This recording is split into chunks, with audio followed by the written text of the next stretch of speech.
Hello everyone, welcome back to my YouTube channel. मैं हूं इरशाद और आप देख रहे हैं सुनगर चैनल। और आज हमारे साथ मौजूद हैं सिमर शेख। हेलो एवरीवन, कैसे हैं आप लोग? उम्मीद करती हूँ खैरियत से होंगे। जहाँ होंगे खुश हों।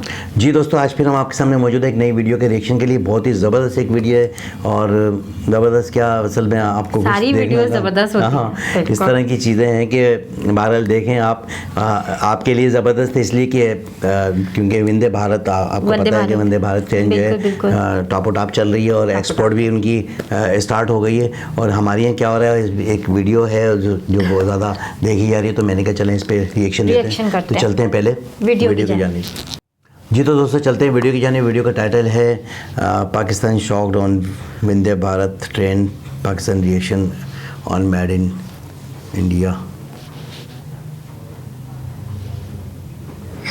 और कहा जा रहा है कि ऑयल की शॉर्टेज होने की वजह से सिर्फ कुछ ही दिन का ऑयल रह गया और पाकिस्तान की जो रेलवे है वो शट डाउन हो जाएगी और काफी नुकसान का हमारी सियासी लीडरशिप करप्ट है। बेहतर नहीं जानता सर। उनके पास hydrogen train, sir hydrogen train बना दी उन्होंने। सर उनकी बात करें, इलेक्ट्रिक ट्रेन बना दी, इलेक्ट्रिक रोड्स बना दिए सर। वहाँ पे जो है ना वो ट्रेन एज अ लॉजिस्टिक भी यूज की जाती है और वहाँ पे ट्रेन जो है ना उसकी कहीं ज्यादा जो है ना वो रेवेन्यू जनरेट करके देती है वहाँ पे। जय हिंद दोस्तों, भारत में बहुत ही जल्द हाइड्रोजन ट्रेन चलने वाली है और अब आप देख सकते हो कि भारत और पाकिस्तान में कितना ज्यादा अंतर है। पाकिस्तान में आज भी बहुत सारी ट्रेन कोयले से चलती हैं, जबकि भारत आज हाइड्रोजन तक पहुंच गया है। हमारे पड़ोसी मुल्क के बारे में इंफॉर्मेशन है, उनके ट्रेन निजाम के बारे में नहीं, मैं उसके बारे में कुछ ज्यादा बेहतर नहीं जानता। सर उनके पास hydrogen train, sir hydrogen train बना दी उन्होंने। सर उनकी बात करें, इलेक्ट्रिक ट्रेन बना दी, इलेक्ट्रिक रोड्स बना दिए सर। वो आप ये भी तो देखें ना, वो इकोनॉमिकली पॉलिटिकली हमसे कहाँ पे वो जा चुके हैं, वो हमसे बहुत ज़्यादा आगे जा चुके हैं और बहुत तरक्की कर चुके हैं।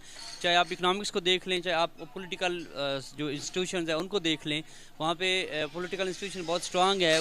ठीक है, तो यहाँ पे क्या सूरत हाल है वो आपके सामने ही है। सर हम क्यों नहीं स्ट्रांग हो पा रहे, क्या वजूहत है? हम क्यों नहीं ये कह सकते कि हम भी इस फील्ड में इंडिया से आगे हैं? हम क्यों नहीं कहते कि हम ट्रेन निज़ाम में, हम एजुकेशन निज़ाम में इंडिया से आगे, हम दुनिया से आगे? ये क्यों नहीं कह सकते हम सर? क्या वजूहत है? जब हम तरक्की करेंगे तो कहेंगे ना। ठीक है, इसमें यहाँ पे पर्सनैलिटी स्ट्रांग है और इंस्टीट्यूशन जो है वो वीक है। तो होना ये चाहिए कि इंस्टीट्यूशन स्ट्रांग होने चाहिए, पर्सनालिटीज को जो वो इतना इफेक्टिव नहीं होना चाहिए। अब आज से कुछ समय पहले भारत के रेल मंत्री अश्विनी वैष्णव का कहना था कि भारत में 2023 के अंत तक हाइड्रोजन ट्रेन चलना शुरू हो जाएंगी। अब असल में यह ट्रेन वंदे भारत एक्सप्रेस का ही एक नया वर्जन होगा, जिसे कि हाइड्रोजन के तौर पर लॉन्च किया जाएगा।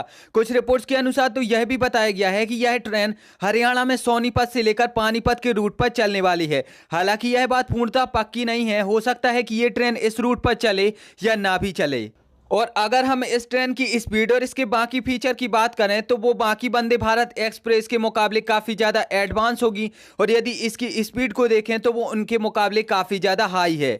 अब इन ट्रेन के लिए जो सबसे अच्छी बात होगी वो ये होगी कि हाइड्रोजन फ्यूल खरीदने के लिए भारत को किसी दूसरे देशों पर निर्भर नहीं होना पड़ेगा, क्योंकि भारत की ही बहुत सारी ऐसी स्वदेशी कंपनियां हैं जो कि भारत में हाइड्रोजन फ्यूल बनाती हैं और भारत उनसे हाइड्रोजन फ्यूल खरीद सकता है।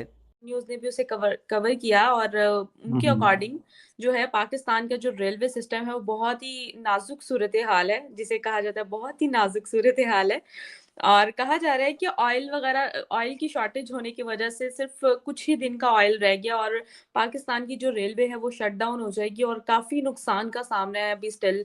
तो आप क्या कहना चाहोगी, क्या कहना चाहेंगे? जो एयरपोर्ट थे वो आउटसोर्स हो गए, उसके बाद जो है रेलवे सिस्टम पे इस तरह का बहरान आ जाना, क्या कहेंगे? जी बहुत शुक्रिया। देखें जी, पिछले 8 महीनों में मतलब एक ऐसी हुकूमत आई इक्तदार में, उन्होंने दावा किया कि हम जो है ना, हम पाकिस्तान को तरक्की की उस महराज पर ले जाएंगे, उस जगह पर ले जाएंगे कि पाकिस्तानी रश्क करेंगे कि हम इक्तदार में आए। ये इमरान खान ने तो बेड़ा गर्क कर दिया है, इसने तो लोगों को कंगाल कर दिया है, ये थी तब्दीली। तो हमने इस तरह की बातें सुनी और फिर ये 13-14 जमातें जो तजर्बाकार है कि शहबाज शरीफ 4 दफा पंजाब के वजीर आला रह चुके हैं, अब वो वजीर आजम है, उनका बेटा वजीर आला नवाज शरीफ साहब खुद 2 दफा वजीर आला रहे, 3 दफा वजीर आजम रहे, फिर जरदारी साहब और पीपल्स पार्टी पिछले 50-60 सालों से वो इक्तदार के अंदर हैं। तो ये सारे लोग जब मिल गए तो उन्होंने कहा कि मैशत को तो हमारे लिए कोई मसला ही नहीं है। लेकिन पिछले 8 महीनों के अंदर जिस तरह से पाकिस्तान का जो हाल हुआ, लोग रुल गए। यानी लाखों लोग सैलाब की वजह से वो दर बदर के धक्के खाए, हजारों लोग मर गए। और उसके बाद जिस तरह से महंगाई हो गई कि सर्दियों के अंदर भी गैस नहीं मिल रही, बिजली नहीं मिल रही, पेट्रोल जो पहले 150 रुपए का लीटर था अब वो 200-250 का लीटर भी लोगों ने खरीदा, और मजीद भी आज 100 रुपए मजीद लेवी लगाएंगे उस पेट्रोल पर, और मजीद पेट्रोल महंगा हो जाएगा, कोई 300, 250, 300 से ऊपर जाने के चांस है पेट्रोल के। तो हर चीज ही महंगी हो गई, हर चीज का बेड़ा गर्क हो गया कि अमेरिका के अंदर जो पाकिस्तानी होटल था वो भी बिक गया। अब यहाँ पर अगर आपको नहीं पता तो मैं आपको बता दूं कि भारत में फर्स्ट हाइड्रोजन कार लॉन्च हो चुकी है, जैसे कि टोयोटा ने लॉन्च किया है। और आज भारत में बहुत सारी बसें हाइड्रोजन फ्यूल से चल रही हैं। हालांकि ये नंबर बहुत ही ज़्यादा छोटा है, लेकिन फिर भी चलता है। तो अब यहाँ पर आप भारतीय रेलवे की इस एक और महान कामयाबी पर क्या कहना चाहेंगे, नीचे कमेंट में जरूर बताओ। मतलब आपने देखी कितनी एक बेहतरीन वीडियो इसलिए बेहतरीन के क्योंकि इंडिया ने वाकई जो तरक्की की है रेलवे के हवाले से, इसमें नो डाउट के कोई इसमें दो राय है ही नहीं, जो है वो तो है। और इस तरक्की के पीछे जो है उनकी जो है गवर्नमेंट है उसका बहुत बड़ा हाथ है। उन्होंने मैनेजमेंट बड़ी अच्छी है रेलवे की शुरू से। गवर्नमेंट इतनी जल्दी तब्दील नहीं होती, जिसकी वजह से उनकी पोजीशन मुस्तहकम है और उनके पास पैसे हैं। देखो एक जगह से नहीं आ रहे तो दूसरी जगह से आ रहे हैं, दूसरी जगह से नहीं आ रहे तीसरी जगह से आ रहे हैं। तो उनकी तमाम तर जो भी इदारे हैं वो मजबूत हैं। उनका जो है ना अपनी मैन्युफैक्चरिंग की गाड़ियाँ अपनी बना रहे हैं, अच्छा रोड अपने बना रहे हैं खुद, ठीक है ना। नितिन गडकरी जैसे जो है लोग हैं जो कि रोड बना रहे हैं और वहाँ से पैसा आता है। वो खुद कहते हैं कि भाई मुझे पैसों की ज़रूरत ही नहीं है, मुझे गवर्नमेंट को बोलना नहीं पड़ता है, मेरे पास अपना बजट इतना ज़्यादा होता है। तो वो एक रोड बनाते हैं, नाका चुंगी के पैसे आते हैं, वो दूसरा रोड बना देते हैं, दूसरा बना तीसरा। इसी तरह रेलवे से जो इनकम आती है, रेलवे का जो निज़ाम है, अब 400 गाड़ियाँ एक दिन में चलना, फिर वंदे भारत आगे, फिर मेट्रो आगे अभी लॉन्च करने वाले हैं वो जो है बुलेट ट्रेन। तो उनके पास पैसे हैं और उन्हें IMF से कर्जा नहीं लेना पड़ रहा। हमारी कमरें टूटी पड़ी हैं, उसकी एक मेन वजह ये है कि हमारी गवर्नमेंट जो है 2 साल से ज़्यादा नहीं चलती, ठीक है ना। अगर एक आदमी कर रहा है तो उसको करने नहीं देते, और जो नहीं कर रहा उसके ऊपर तनकीद निगारी तो वैसी होनी है। तो होता क्या है कि भाई अगर मैंने नहीं करा तो तुम आगे तो तुम तो करो। अब मसला ये है कि जिन्होंने पहले नहीं करा बाद में आने वाला उसने भी नहीं करा। अच्छा उनको हटा दो तो बोलते हैं उसने ही नहीं करा, उसको हटा दो तो उसने ही नहीं करा। भाई एक ऐसा इदारा बनाओ जिससे कि चेक एंड बैलेंस होना चाहिए कि भाई क्या बजट आया, कहाँ खर्च हुआ, कितने पैसे हैं, कहाँ खर्च हुआ, क्या चीज़ कितने की खरीदी और कितना बैलेंस पड़ा। यहाँ पे तो ये होता ही नहीं ना। अगर अगला बंदा आता है तो वो तो आके यही कहता है कि खाली था, सब खाली मिला है। मिनिस्टर का काम ये नहीं है कि वो पैसे बटोरे, पैसे चलाए और ये करे वो करे। इदारों का काम होता है, इदारे बनाएं, इदारा बनाने के बाद जो है ना फिर आप उसके ऊपर जो इम्प्लीमेंट करें, खर्चा करें। इदारे से पूछगछ होगी, इदारा अपनी जगह पे कायम दायम रहेगा। मिनिस्टर आया है 4 साल के बाद चला जाएगा। तो ये होना चाहिए कि आप अपने इदारे जो हैं, क्योंकि हमें चाहिए कि हम तकलीफ हमारी है, आने वाली जो नस्ल है उनके लिए और मज़ीद तकलीफ़ें बढ़ जाएंगी। तो बेहतर तरीके का ये कि चेक एंड बैलेंस का जो सिस्टम है वो होना चाहिए। मैं कहती हूँ अगर कोई क्या कह रहे थे मिनिस्टर चेंज होता है तो वो तो अपनी पूरी टीम लेकर आता है, वो टीम लेके आएगा अपने लोगों, पुरानी टीम के साथ वो काम नहीं करता। देखें जब इदारा बनता है ना, जैसे गवर्नमेंट सर्वेंट है वो अपनी जगह नहीं छोड़ सकते, गवर्नमेंट ऑफिसर तो अपनी जगह पे रहेगा।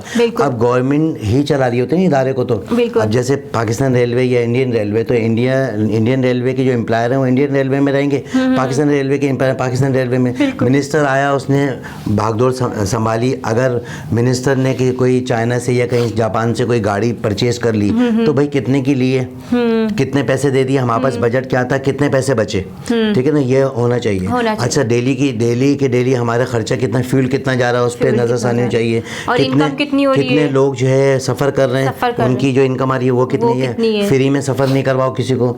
जब आप इदारे चला रहे तो इदारे को मजबूत करना जरूरी है। अच्छा मैं तो ये कहता हूँ कि जो भी बंदा, मैं हूँ या कोई भी हो, हर आदमी को चाहिए जिस इदारे में काम करे उसकी मजबूती के लिए काम करे, तुम्हारी तनख्वाह खुद ही बढ़ जाएगी। हमारे यहाँ क्या होता है कि इदारे को कमजोर करते हैं, अपनी जेब ज्यादा भर देते हैं। तो ये वजह है कि हमारे इदारे जो है मजबूत नहीं है। इदारे हैं, एक चीज़ ग्राउंड बना हुआ है सब कुछ, उसके ऊपर इम्प्लीमेंट करना है। आने वाले जो ऑफिसर हैं, आने वाले जो डायरेक्टर हैं, उन लोगों को चाहिए कि वो अपने इदारे को चलाएं। वो डिक्टेशन लेना शुरू कर देते हैं। मिनिस्टर का फ़ोन आ गया, भाई मेरे 2 बंदे आ रहे हैं, मेरे 4 बंदे आ रहे हैं, मेरे 5 बंदे आ रहे हैं। तो ये चीज़ें नहीं होनी चाहिए कि इक्वल चलना चाहिए हर चीज़ को लेके, ताकि जो है ना किसी को हिसाब किताब देने की ज़रूरत ही नहीं है। कंप्यूटराइज सारा निज़ाम है, भाई इतना खर्चा हुआ, इतने पैसे पड़े हुए, इतने जो है आने मज़ीद आने। तो वो सारी चीज़ें चार्जशीट होगी तो कंप्यूटर में बटन दबाने के बाद नजर आ जाएगा। मसला ये है कि मेरे समेत मैं खुद मैं अपने लिए बोल रहा हूँ कि मैं खुद जो है ना, जब हम खुद से ही नहीं सही होंगे तो कैसे सही होगा? हम दूसरे को तो बोल देते हैं ऐसे यूं वो फलाना ढिमकाना, उसने आया उसने नहीं करा, उसने, भाई तुम तो कर लो। अगर एक को 4 साल लगे, एक को 30 साल लगे, एक को 2 साल लगे, एक को 3 साल लगे, तो एक दिन भी मिला तो एक दिन में भी काफ़ी सारे काम कर सकते हो। तो ये तनकीद निगारी करना भाई छोड़ो, ठीक है ना, एक दूसरे के ऊपर जो है ना उंगली उठाना छोड़ो। आपने जो करना है करो, अपने इदारे में करो। जी हाँ। रोड बना रहे हो तो रोड सही बनाओ, ठीक है ना। जो जब आप रोड बनवा रहे हो, आपने ठेकेदार को ठेका दे दिया, उसने जो कंक्रीट डाल के चला गया, एक बारिश हुई रोड धुल गया, किसी ने पूछा कुछ नहीं, ठीक है ना। हमने इतने अब तस्वीरें खिंचवाने के लिए तो आ जाते हैं कि हमने ये रोड बना दिया, हमने ये कर दिया, जो रोड रहता ही नहीं है उसमें आपने मटेरियल ही अच्छा नहीं डाला। सीखो इन लोगों से, नितिन गडकरी से और बहुत सारे जो मिनिस्टर हैं दूसरी कंट्रीज़ के, उनसे सीखो कि उन्होंने क्या किया। आज बाराक ओबामा क्या काम कर रहे हैं, इनसे पूछो कि इनकी कितनी मिले हैं, ठीक है ना। आज जो जॉर्ज डब्ल्यू बुश जो है क्या काम कर रहे हैं, ठीक है। वो दो दफ़ा जो है दो दफ़ा ये जो है ना सदर रहे अमेरिका के, यूएसए के। बिल क्लिंटन क्या काम कर रहे हैं, इससे पहले क्या काम करते थे। तो भाई आप ये तो देखो कि भाई कि जिसकी जेब में पैसा जा रहा है उससे आप पैसे ले लो, आप अपने मामलात को सीधा करो, बजाय तनकीद निगारी करने के आप अपना काम सीधा करवाओ। जो इदारे में काम करते हैं, जो लोग कर ही नहीं सकते, इस काबिल बनो कि आप उनसे मुकाबला करो। एक इदारे में 400 आदमी काम कर रहे हैं, 4000 आदमी काम कर रहे हैं पाकिस्तान रेलवे में, बना 80 मेरे ख्याल में 80,000 तो होंगे या कम होंगे, ठीक है, 40,000 होंगे या जो भी फिगर है। तो 40,000 ज़्यादा है या एक आदमी ज़्यादा है?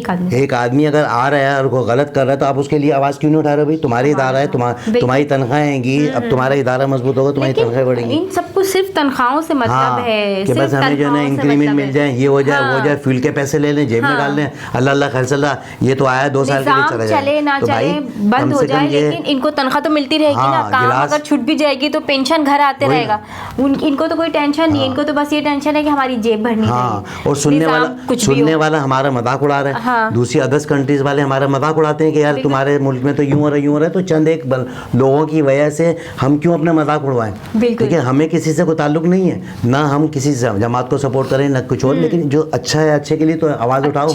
आप अगर मैं अगर चैनल पर आके बात कर रहा हूँ तो दूसरे जो चैनल पे बैठ के बात कर रहे हैं तो ये जो ये चार्ट बना देते हैं और ये हलीम चावल बना देते हैं उसकी बातों का, तो ये करना बेकार है। सच्चाई को जो है आगे लेके आओ, सच बात करो और जो है किसी की तरफदारी नहीं करो, ताकि जो है ना ये इस मुल्क में भी हमारे मुल्क में भी जो है ना 4 चांद लगे। और ऐसे किसी को खुश कर देना कि अपनी नंबरिंग बढ़ा लेना, ये कोई अच्छी बात नहीं है। मैं खुला आपको बता रहा हूँ कि जो करेगा उसकी तारीफ होगी, जो नहीं करेगा उसकी तारीफ नहीं होगी, ठीक है ना। ऐसे मुंह से बोल देना है कि यार वो बुरा है, ये अच्छा है, वो बुरा है, ये अच्छा है, ये करना बंद करो। सीधा सीधा काम लो अपना, जो भी आए, मैं आऊँ, आप आओ या कोई भी आए, आप उससे काम लो। इदारों का काम है काम लेना और काम देना। जो डिलीवर करने वाले लोग हैं, जो अपर पोस्टों पर हैं, उनका काम है वो जो है उसके ऊपर जो है ना इम्प्लीमेंट करें, उसको जो है ना सारी चीज़ों को जो है ना अच्छे तरीके से जो है सर अंजाम दें, ताकि जो है हर जगह पर जो है ना हम भी जो है ना आगे निकलेंगे, हम भी आगे बढ़ सकते हैं। अब अगर 2 आदमी जेब में डाल लें, तुम्हारे सामने डाल लें, उस टाइम पे तो तुम बोलते नहीं हो, और जब वो खा पी के चला जाता है फिर बाद में बोलते हैं कि भाई ऐसे हो गया वैसे हो गया, तो भाई उसी टाइम बोलो ना। हिम्मत तो जब होती है कि अब आदमी जब गलत काम कर रहा है उसी टाइम उसको रोक दो। तो मेरी आपसे रिक्वेस्ट है कि तमाम तर वो चीज़ें जो है होनी चाहिए जो दूसरी कंट्रीज़ में होनी चाहिए, होती हैं, और हमारे यहाँ भी वैसे ही जो है हम भी वैसे ही खाना खाते हैं, वैसे ही सोते हैं, वैसे ही घूमते हैं और इदारों में काम करते हैं। तो हम भी काम कर सकते हैं, बजाय इसके कि 12 बजे हाथ धो के घरों में चले जाना। अपने टाइम को पूरा करें और अपने मामलात को सीधा करें, ख़ासतौर पे एजुकेशन को हाईलाइट करें, एजुकेशन को प्रमोट करें। एजुकेशन का जो है सिस्टम है उसको जो है ज़्यादा से ज़्यादा जो है ना अच्छे तरीके से सर अंजाम दें, ताकि बच्चे जो है इस मुल्क का मेहमान होते हैं, नौजवान ही मुल्क की भागदौड़ संभालते हैं, तो उन लोगों के पास स्किल्स होंगे तो तभी तो वो आगे जो है ना कुछ अपना जो है अपने आप को जो है ना उजागर करेंगे। अदरवाइज़ अगर उनके पास कोई स्किल्स नहीं होंगे तो बेचारे क्या करेंगे, फैक्ट्री में काम करेंगे जाके, थोड़ी छोटी छोटी जॉब्स करके अपना मुस्तकबिल लेंगे। तो इसके साथ ही दोस्तों मुझे और सिमर शेख को इजाज़त दें, अपना ज़रूर ख्याल रखिएगा, हमारे चैनल को लाइक करें, सब्सक्राइब करें, ताकि आने वाली तमाम वीडियो आप तक पहुँचती रहें। अल्लाह हाफिज़।